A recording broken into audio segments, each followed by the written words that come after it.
Wednesday, the 22nd of March. Massive boost for NHS. Quincy joins Barts. Hope on whirlwind tour. Look at him go. NASA confess we're fucking useless. Please welcome the man who loves a black hole, Mr. Iain Lee.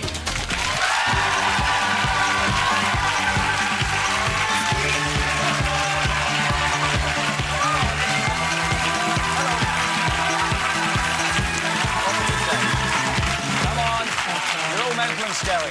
Hello and welcome to the 11 o'clock show. These are the voyages of the NASA Mars probe. Its one-year mission to crash straight into Mars. That's right, leaked documents allege that NASA launched their latest spaceship with dodgy brakes. Of course it's going to crash. It had as much chance of a safe landing as Rod Hull, the fiddler on the roof. God bless him. It's the most embarrassing mess shot into space since my mum caught me with the Freeman's catalogue in my bedroom. Ah, the underwear. But bless them, NASA are still trying to achieve the impossible. Only last week, they sent Stephen Hawking on a mission to get a pint of milk. Now, no, seriously, that's one small step for man, one fucking big headache for Stephen. But, who do they think he is? Superman? Well, maybe from the back, but at least the Yanks are having a go. When we told our astronauts to boldly go where no man has gone before, they tried to hump Anne Widdecombe.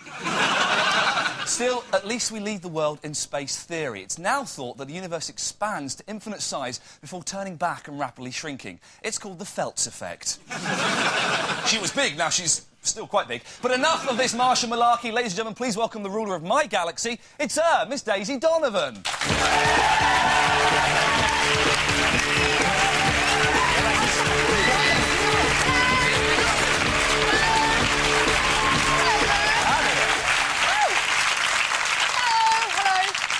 Thanks, Ian. Can I just tell you about the monkey on my back? Yeah, go on. OK. Crowds in Australia were concerned for Prince Philip's health when he visited Wagga Wagga and failed to make any controversial comments at all. Fans of the Prince's gaffes are hoping he'll make a full recovery by the time he gets to his next stop, Lesbos. Fingers crossed. Yeah. Now, let me tell you what's coming on tonight's show. Ricky Gervais takes the temperature of the NHS. Gossip King Dominic Moen tells us just what's been happening in bed with Madonna. And I'll be finding out why celebrities have got more pulling power than politicians. Oh, excuse me. But first, it's time for the headlines. Tonight's top stories. Archaeologists have discovered a 90-year-old biscuit belonging to Antarctic explorer Ernest Shackleton. They think it's a penguin. A report says that teenage drivers are more likely to crash when driving with passengers. The driving test now includes the phrase, "When I smash my face against the dashboard and my neck breaks, I want you to stop." A cross-dressing SAS officer convicted of beating up 4 policemen is reportedly writing his memoirs, Juliet Bravo 20. Police targeted racists today in a series of dawn raids. A spokesman said it's been by far the best recruitment drive we've ever had. FBI files have revealed Charlie Chaplin to be a sexual predator. They allege that he often gave his girlfriends the silent treatment and then beat them black and white. As Bill Clinton's presidency draws to a close, fears are increasing that his mind is no longer on the job. And those were tonight's headlines.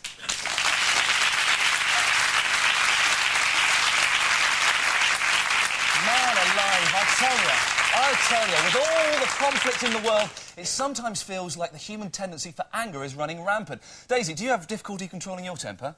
No, Ian, I remain perfectly calm at all times. Well, not all times, so.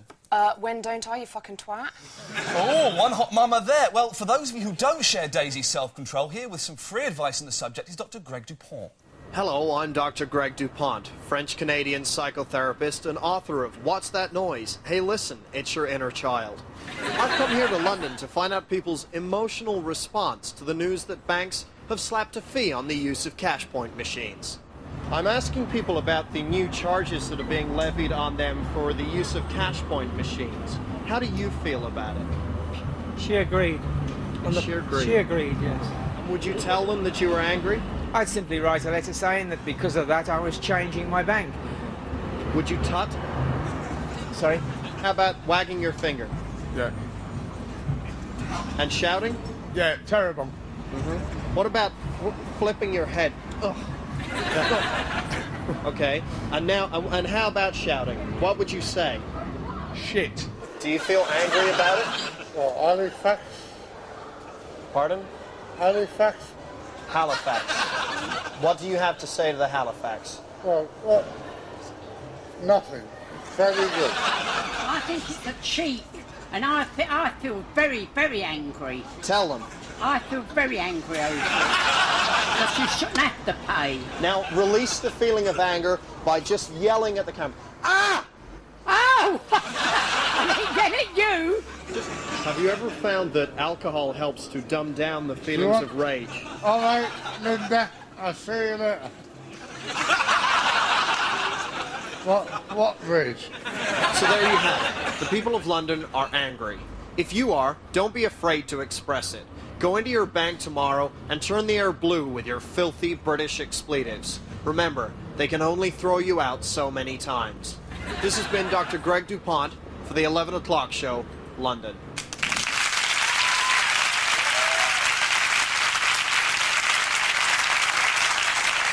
Now, there's more to America than handguns, handjobs and sex addict presidents. It's a complex country embodying as it does the diverse hopes and dreams of straw-sucking rednecks and Uzi-toting right-wing fucknuts.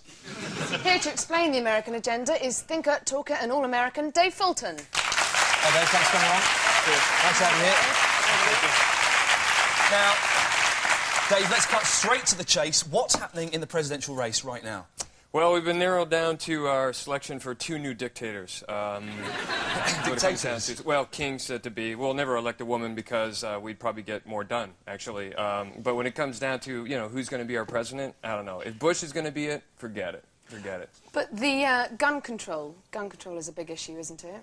Well, if you're not using 2 hands, yeah. I mean, it'll wobble. It's hard to line up. I have guns at home. I have 2 guns at home. I don't use them anymore because I don't go to high school, of course.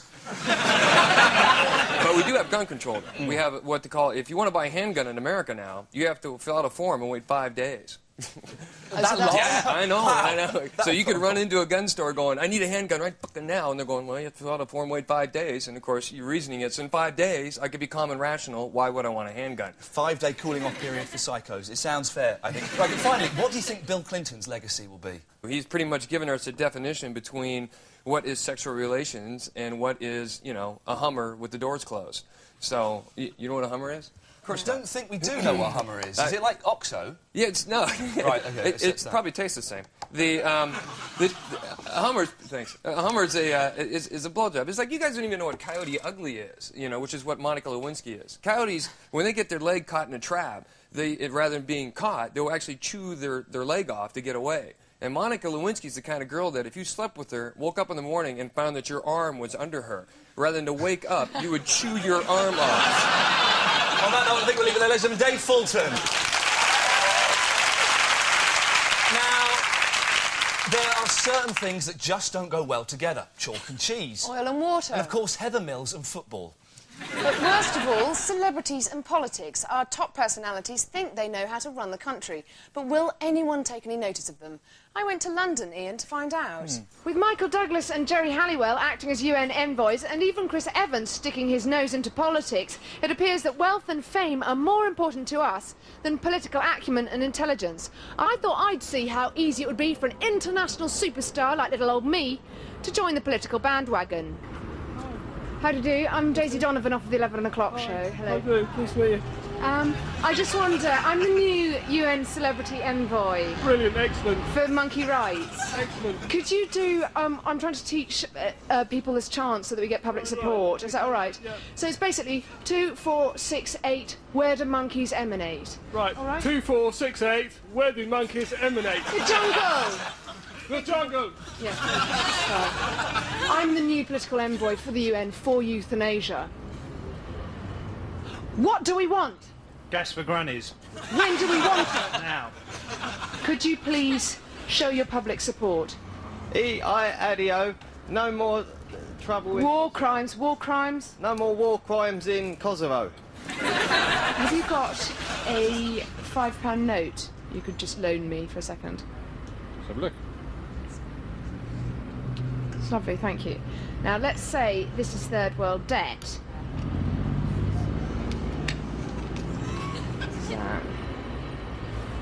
So, how actually is that going to help third world debt? Tell me. I don't know. Yeah, I suppose it's just burning money, isn't it? betting my money. Sorry. Can I just show you what we're going to do? Is, if I've got the rope, I'll just have that.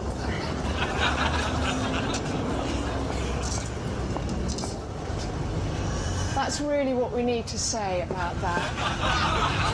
Because I think the obvious thing is that people really do trust celebrities too much. This has been Daisy Donovan for the 11 o'clock show in London.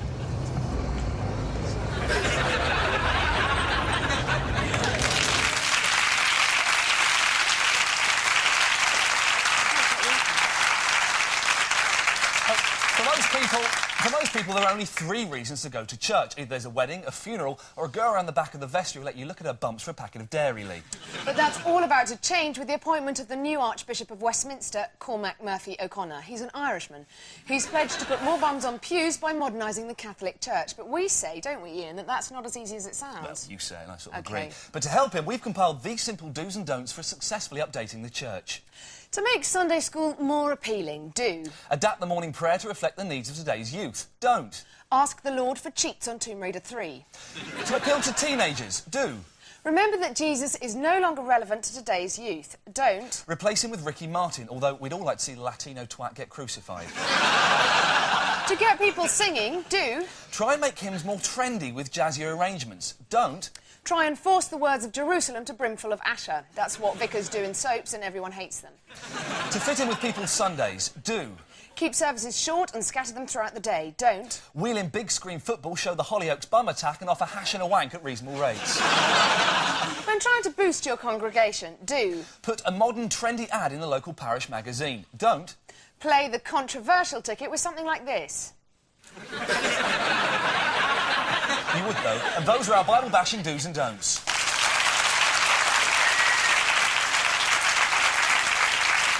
That's it for part 1. In part 2, Ricky Gervais practices his bedside manner and we squeeze more celebrity secrets out of the Sun's Dominic Mohan. But before that, let's catch up with the world's worst street trader. Beckham Wiggs! Get your David Beckham Wiggs! Honestly, you look just like him. You do. You look like... He looks like. He looks like that. He's blonde, he's thick, these wigs are selling quick. David Beckham! David Beckham! Wigs! These are so realistic that Victoria wouldn't be able to tell the difference. You could probably pull Victoria and you can find out for yourself whether she really does, you know.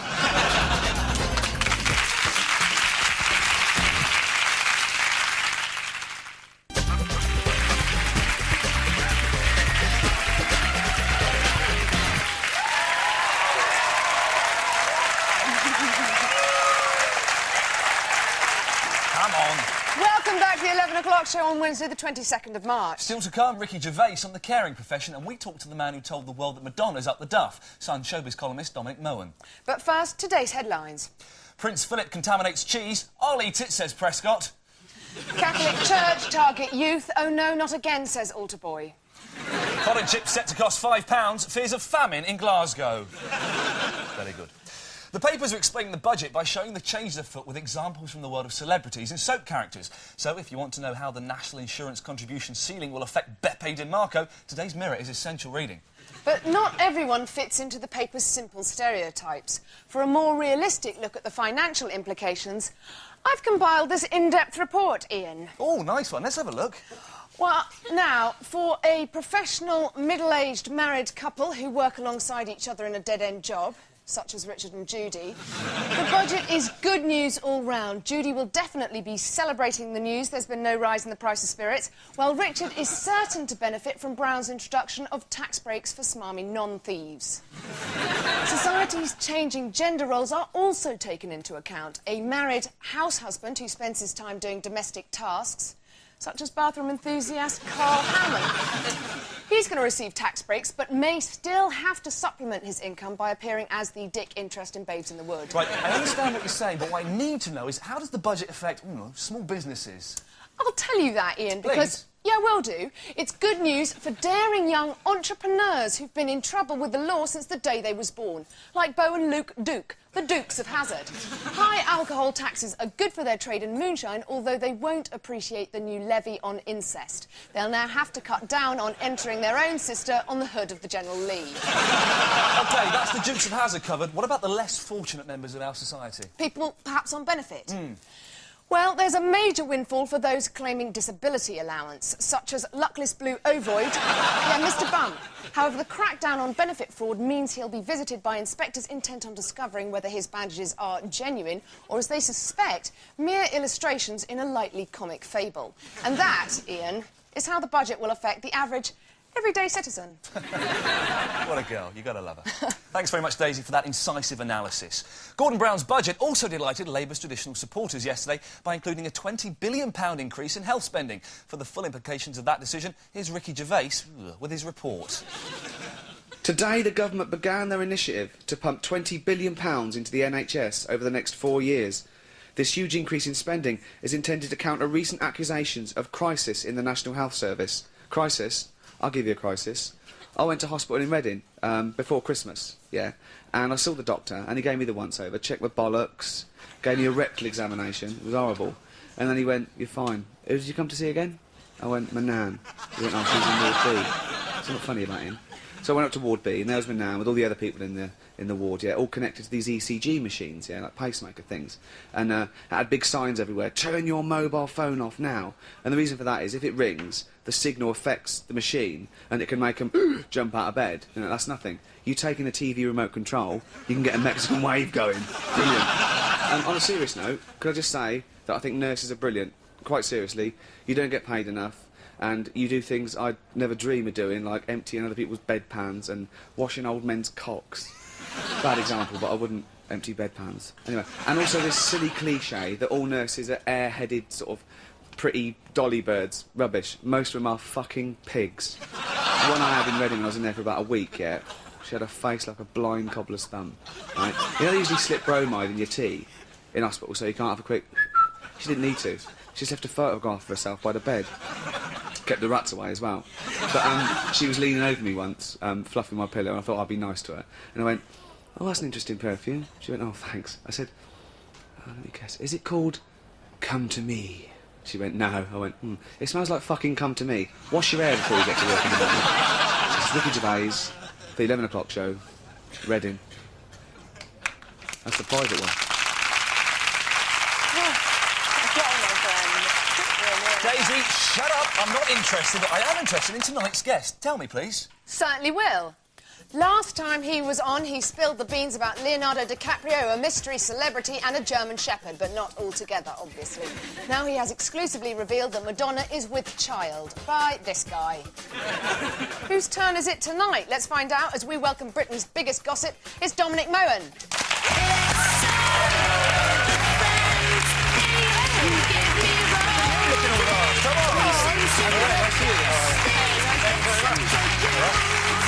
Look at you walking on like the big fella. What's all this?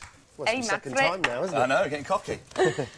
Right, welcome back, Dominic. It is your second time, and congratulations on your big scoop this week. With the news of Madonna's pregnancy, we thought it was a good time to take a look at celebrity couples in general. Is their romance here to stay, or... Gone in a day. Brilliant, brilliant. So, Madonna and Guy Ritchie, what do you think? Here to stay? Yeah, I do. I think they'll probably get married, to be honest. I mean, I think it seems quite serious. She seems to have calmed down a bit. He seems the right man for her. I think within 2 years they'll probably get married. Paul McCartney and Heather Mills, you've spoken exclusively with Sir Paul. What do you think? Are they in this for the long run? Yeah, I do. Yeah, I do. Bit of a gag now. Yeah, no, I do. I mean, Paul seems a lot happier than I've seen him over the last few years. Obviously, since Linda died, he's got a twinkle back in his eye, and she seems the right girl for him. Can you allay the nation's fears to rest, though? Does she play keyboards? I think he lets her play with his organ occasionally. Oh! You mean his cock, don't you? That's what you're saying. OK, now, finally, no one was more pleased than me to hear that Vanessa Feltz has found a new man who just happens to be the Sugar Puffs honey monster. There's a picture of who actually is. What do you think? Are they here to stay, or are they going to split up in a bit? I can't see that one lasting. I think she's on the rebound. I think she just goes out there for free Sugar Puffs anyway. Now, I'm sure our audience have got a lot of showbiz questions they like to ask. Anyone got any questions for us? Yeah, the young lady there with the red jumper, stand up, love, come on, let's have a look. Good girl. That's right. What do you think about Mel C slagging off Jerry again? Mel C and Jerry having a bit of a barney. I'm getting a bit bored with that, to be honest. I mean, it's no coincidence that Mel C's got a single out this week. That might have something to do with it. But I think we're a bit sick of the Spice Girls bitching, aren't we? But they were talking about Mel C was supposed to be leaving or something at Christmas, wasn't it? Was that? There's been a lot of rumours about rows, but I don't think she is. I think they're working on their new album, and fortunately, we'll hear it by the end of the year. But Mel C and Jerry arguing, it's got to be better than shagging Chris Evans, isn't it? did Jerry and Chris Evans really get down to it, or was it all just hype? I reckon that they did. I reckon they did. Chap there, the bald chap standing next to them. Come on. I think he's not bald, I think it's shaved head. He's got a shaved head. He looks like a spy there. Is it true David Beckham's haircut cost £300? Ironic it's coming from you, sir. How much was yours? Mine cost a £5. A £5? Was it 300 quid for that? 300 quid for a haircut, yeah. I'd have done it for 200, you know, it's ridiculous. You know. Did he really pay that much money? Yeah, £300 for a haircut like that. All he stupid. needed to buy his own bloody razor. How does that happen that somebody walks in and pays £300 for that? Well, I think he flew up his personal hairdresser from Vidal Sassoon to Manchester who did it for him. That's the sort of haircut your mum does with the clippers in the back garden, isn't it, on a Sunday? Yeah. Unless it's just knits, I don't know. OK, now, your exclusive today is Billy's new raunchy look. Let's have a look at that. Well, and now she's legal. Very Britney Spears. It does look very Britney Spears there, although her breasts haven't grown quite as quickly yet, have they? She's 18, there's still plenty of time for them to grow. All right, I'm keeping a close eye. Yeah, we'll be monitoring that growth very much. And finally, why do you think she didn't choose this image? We're back to dogs, aren't we? What the hell, yeah. Back, ladies and gentlemen, Dominic Moen. All right, no problem. All right. And for more on tonight's top story about a huge cash injection for the NHS, we go over live now to Ricky Gervais. Ricky, Gordon Brown has said that he intends to get more young people into the health service. Do you know anything about that? Yeah, well, it is a good idea, because a lot of doctors are getting on a bit, like Dr. Legg. I mean, should he really be practising at his age? I mean, mind you, he must be doing something right, because, you know, Mark Fowler's looking good in it, isn't he? I mean, how long's he had that? He must have called that a Grange Eel, didn't he? That's tough as luck. I think that's rhyming slang. Right, Ricky, moving on if we can.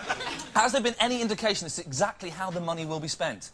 Well, Gordon Brown said that a large amount will be spent on training. But it's a true story, this annoys me. My mate, Don Wilmot, he did 7 years training, he gets into practice, and then after 2 weeks he gets struck off. One minor indiscretion, and all that training wasted. He actually slept with one of his patients. I bet it's just a shame, because he was a fucking good vet. OK, stop you there, Gervais, thanks very much. It was a girl rabbit, he's not queer. Time now for the news just in. A firm of British builders have been hired to help in the construction of a 500-foot statue of Buddha. They're not actually building it, they're just modelling for its arse. A one-legged pensioner has ended up in hospital after crashing his electric buggy while drunk. Doctors have described his condition as unstable. A suspected drug dealer was caught when her intimate piercings triggered a metal detector. She said that she would have got away with it if she hadn't got into such a flap. And that was the news just in.